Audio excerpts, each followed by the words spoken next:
이준석의 서울대 강연 영상을 다시 한번 올려드립니다. 지도자는요, 방향을 가리키는 사람입니다. 대중들이 눈이 없기 때문에 어디로 가야 될지 무엇을 해야 될지 모르고 혼돈, 무질서한 상태에 있을 때 지도자는 이 방향으로 가야 한다, 이것을 해야 한다고 얘기해 주는 사람입니다.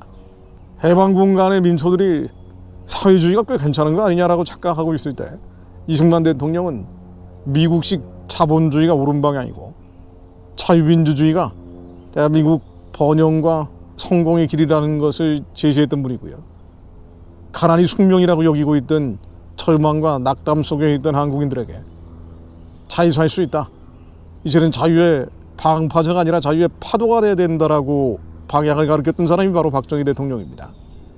지금 한국은 북한 공산주의 체제를 평화적으로 해체하고 중국 전체주의 질서에 맞서는 한미일 동맹 체제를 회복하는 것은 물론 저성장 늪에 빠진 대한민국이 다시 한번 번영을 구가할 수 있는 길을 제시해야 될 지도자가 필요한 때인데, 이준석은 왜 대통령 선거에 나온 겁니까? 무엇을 위해 정치하는 거예요? 그런 좌파입니까? 우파입니까? 보수입니까? 진보입니까?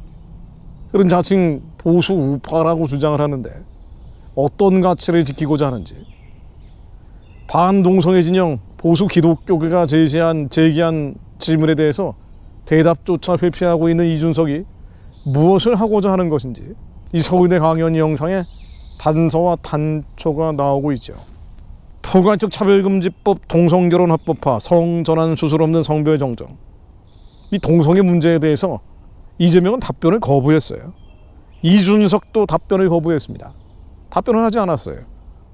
김문수 후보는 답변을 완료해서 포괄적 차별금지법 제정 반대, 동성결혼합법화 합법화 반대, 성전환 수술 없는 성별 정정 반대, 명확한 입장을 밝혔습니다만은 이재명, 이준석 모두 답변을 거부합니다. 이재명은 포괄적 차별금지법을 만들겠다고 여러 차례 주장을 해왔기 때문에 그 입장은 요지부동입니다만은 이준석은 애매한 얘기를 계속 해왔는데, 이 최측근이라고 볼 수 있는 천하람 같은 인물, 차별금지법 만들어야 된다고 수차례 반복해왔죠. 자신이 원내대표를 만든다면 국민의힘에서 전 국민을 통합하는 당이 되기 위해서 차별금지법 만들기 위한 설득을 하겠다. 또 환경, 젠더 등 새로운 시대의 의제를 주도해온 건 진보 계열인데 보수 정당이 앞으로도 이것을 주도하고 목소리를 내겠다. 혼인 외의 출산, 결혼제도의 일부 유연화, 시민 결합에 대한 저희도 전향적인 목소리를 내야 될 필요가 있다. 시민 결합이요? 네. 드라이하게 제가 얘기하겠습니다. 또 사회가 바뀌면서 남녀평등, 소수자 차별금지, 기본소득 등의 의제가 떠오르는 것은 역사가 앞으로 가는 일이지 않은가.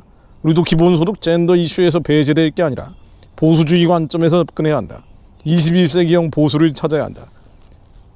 보수는 20세기건 21세기건 핵심 가치, 변하지 않는 가치를 지키는 게 보수입니다. 20세기 보수와 21세기 보수가 달라지면 그건 보수가 아닙니다. 천하람 외에 이준석이 무슨 생각을 하고 있는지 이 영상을 통해 다시 한번 확인해 보십시오.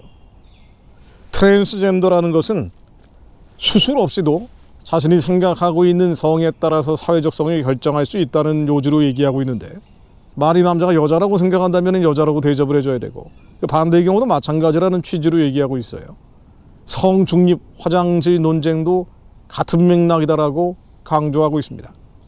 직접 한번 들어보십시오. 이준석은 보수가 아닙니다.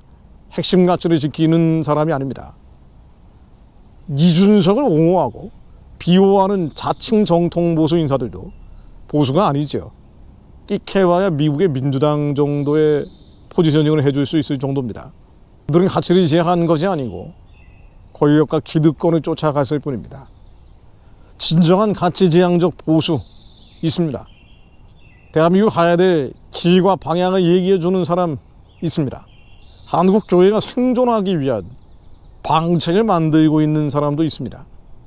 6월 3일 한국 대통령 선거에 한국인들, 특히 한국 그리스도인들이 하나님이 선하고 기쁘고 온전하신 뜻이 무엇인지, 이 타락하고 부패한 가나안 세대를 본받지 않고 마음을 새롭게 함으로 선택할 수 있도록 기도합니다. 여러분 숙명여대에서 트랜스젠더가 입학 거부당한 사건 아시죠? 보면은 저한테 물어보시면 저 같은 경우에는 저는 미국에서 이 논쟁 다 겪었고요. 저는 당연히 숙대 입학할 수 있다 생각하는 거거든요. 한번 생각해 보세요. 그리고 제가 이런 거 화장실 논쟁만 해도 되게 이제 좀 짚어볼 만한 지점들이 있는 게요. 트랜스젠더의 개념에는 수술을 받았냐가 중요한 게 아니거든요. 제 관점에서는.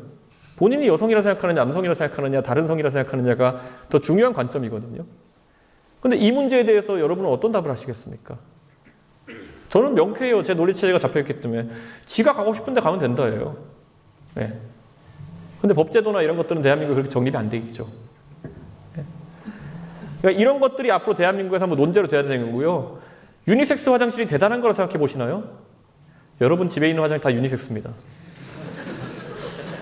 어릴 때 여러분이 만약에 30평짜리 집에 살면서 화장실 2개라고 해가지고 여기 아빠 화장실, 여기 엄마 화장실 돼 있었다 그러면은 굉장히 특이한 집에 살아오신 겁니다.